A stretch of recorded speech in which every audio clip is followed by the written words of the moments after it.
సభలో ఉన్న ఒక సభ్యుడిగా మేము బాధ్యతగానే మాట్లాడతాము. సభ యొక్క రికార్డును మేము సెటిలైట్ చేసే ప్రయత్నం చేస్తే తప్ప వారిలాగా నేను రిమార్క్స్ చేయదలుచుకోలేదు. దయచేసి ఎందుకంటే వారు గంటన్నర సేపట్లో మా పార్టీ మీద మా పాలన మీద ఇష్టం వచ్చినట్టుగా మాట్లాడింది కనుక మినిమం 15 నిమిషాల సమయం ఇవ్వాలని మిమ్మల్ని కోరుతూ ఐఎమ్ స్టార్టింగ్. అధ్యక్ష, ఈరోజు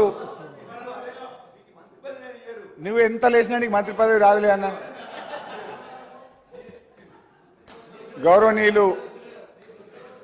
గౌరవ ముఖ్యమంత్రి రేవంత్ రెడ్డి గారు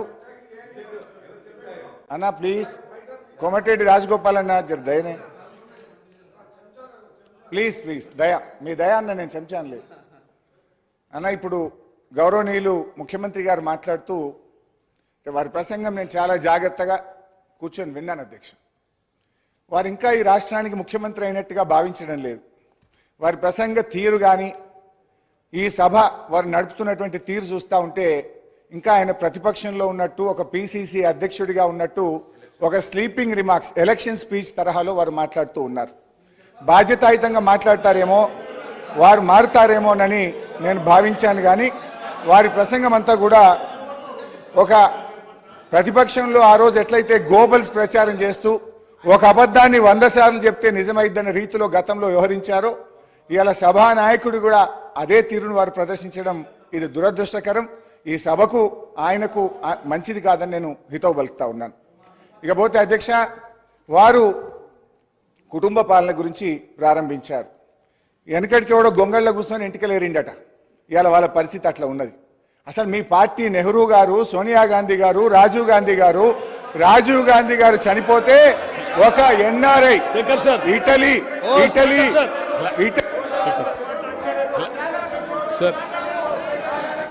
గౌరవ శాసనసభ్యులకు క్లారిఫికేషన్ మాత్రమే ఇవ్వండి. చర్చకు అవకాశం కలిగించకండి. చర్చకు అవకాశం కలిగించకండి. క్లారిఫికేషన్ ఇవ్వండి. Please please please please please please మీరు వెళ్ళండి. Please take your seat. Please please please please please please please. అధ్యక్ష, క్లారిఫికేషన్ అంటే అధ్యక్ష క్లారిఫికేషన్ అంటే ధన్యవాదాలు చెప్పినటువంటి గౌరవ సభ్యులు వారు తృప్తి పడకపోతే తిరిగి మరి వారు ఏమన్నా 1-2 ప్రశ్నలు అడిగితే మళ్ళీ ఏమైనా సమాధానం చెప్పడానికి సభానాయకులు గారికి ఆలోచన ఉంటుంది. మాట్లాడింది ఏమి కేటీఆర్ గారు, హరీష్ రావు గారు లేచి నేను క్లారిఫికేషన్ అంటే ఎట్లా అధ్యక్ష? హరీష్ రావు గారు లేచి మళ్ళీ మాట్లాడటం అంటే ఇంకో 2వ ప్రశ్న అడగటం, అది ఇంకో క్వశ్చన్ కిందకి వస్తుంది తప్ప అది క్లారిఫికేషన్ కిందకి రాదు. క్లారిఫికేషన్ అంటే కేటీఆర్ గారే మాట్లాడాలి. దయచేసి పోనీ సభా వ్యవహారాల మంత్రి గారు సరే 1 నిమిషం హరీష్ రావు గారు మాట్లాడతారు క్లారిఫికేషన్ అని అడిగినప్పుడు వారు క్లారిఫికేషన్లోకి పోవాలి. కానీ జవహర్లాల్ నెహ్రూ గారి దగ్గర నుంచి చరిత్రలోకి వెళ్తే మేము చాలా విషయాలు మాట్లాడాల్సి ఉంటుంది. దయచేసి అది కరెక్ట్ కాదు. ఏదైనా ఉంటే కేటీఆర్ గారు క్లారిఫికేషన్ ఏమైనా ఉంటే 1-2 అడిగి ముగించవలసిందిగా కోరుతా ఉన్నాం. భట్టి గారు, I have lot of respect for you. మీరు ఇక్కడ కూర్చున్నప్పుడు కూడా 5 సభ్యులు ఉన్నా మీరు గంటన్నర మాట్లాడినా బెల్లు కొట్టలే స్పీకర్ గారు. అంత డెమోక్రటిక్గా మేమున్నాం. ఇక్కడ మీరేమో మాటలేమో డెమోక్రసీ, చేతలేమో నిరంకుశత్వం. మీరు మా గొంతు ఎందుకు నొక్కుతున్నారని ఎందుకంత భయపడుతున్నారు? మీరు నిజంగా మేము మాట్లాడిన దానికి సమాధానం చెప్పండి. మీ దగ్గర సమాధానం ఉంటే మీరు మాట్లాడినప్పుడు మేము విన్నాం ఓపికగా. మా మాట వినండి, సమాధానం చెప్పండి. మీరు అన్నారు కదా రాత్రి 12 దాకా కూర్చుందాం, తొందర ఏమున్నది? Come on let us discuss. ఎందుకు భయపడుతున్నారు? గుమ్మడికాయ దొంగ అంటే భుజాలు అనుకున్నట్టు నా గొంతు ఎందుకు నొక్కుతున్నారు? మైక్ ఎందుకు కట్ చేస్తున్నారు?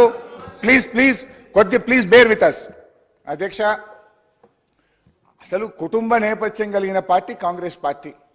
మీరు ఒకరి తర్వాత ఒకరిని పెట్టుకొని వచ్చి ఇవాళ మమ్మల్ని పట్టుకొని మేము ప్రజల నుంచి ప్రజాస్వామ్యంగా ఎన్నికై వచ్చినాం అధ్యక్ష. ఇవాళ మీరు మమ్మల్ని గురించి ఈ రకంగా మాట్లాడడం అనేటువంటిది కేవలం మా మీద ఒక ఆరోపణలు చేసే ఉద్దేశమే తప్ప ఇలా సదుద్దేశం లేదు. ముఖ్యంగా అధ్యక్ష, అసలు మీ చరిత్ర ఎవరికి తెలియదు?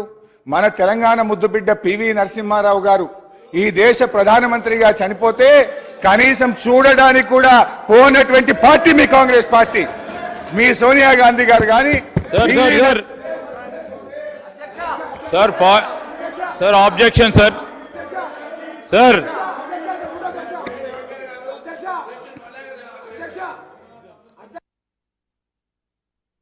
చర్చకు దారి తీయకండి, క్లారిఫికేషన్ అడగండి. మీరు మీకు అవకాశం కలిగించిన క్లారిఫికేషన్ కోసం క్లారిఫికేషన్ అడగండి ప్లీజ్. మీరు క్లారిఫికేషన్ అడగండి ప్లీజ్. కూర్చోండి ప్లీజ్. స్పీకర్ సార్ మీరు ఆ చిట్టీలు విప్పు గారు చిట్టి తెస్తుండ్రు గొంతు కట్ చేయమని, ఇంకా మైక్ కట్ చేయమని అర్థమైతలేదా? సెక్రటరీ గారు చెవులో చెప్తుండు, విప్పు గారు చిట్టి తెస్తుండు. మా గొంతు కట్ చేయండి, మైక్ కట్ చేయండి, హరీష్ రావును మాట్లాడియకూరికి, ఇంతే కదా. ఇక ఇది మీ ప్రజాస్వామ్యం ఏ పాటలో అర్థమైతలేదా ఏమి? అధ్యక్ష, ఆ రోజు పివి నరసింహారావు గారు చనిపోతే కనీసం ఈ దేశ ప్రధానమంత్రిగా పనిచేసిన మన తెలుగు బిడ్డ గుంటెడు జాగ కూడా అయ్యనటువంటి చరిత్ర మీ కాంగ్రెస్. అధ్యక్ష, ఇది మరీ అన్యాయం.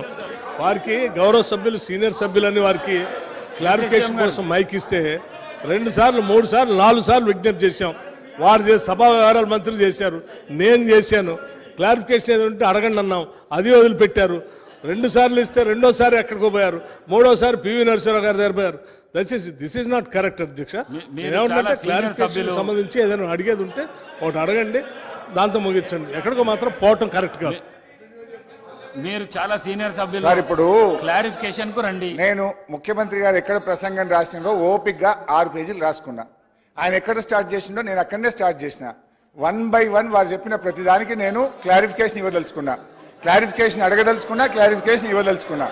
వారు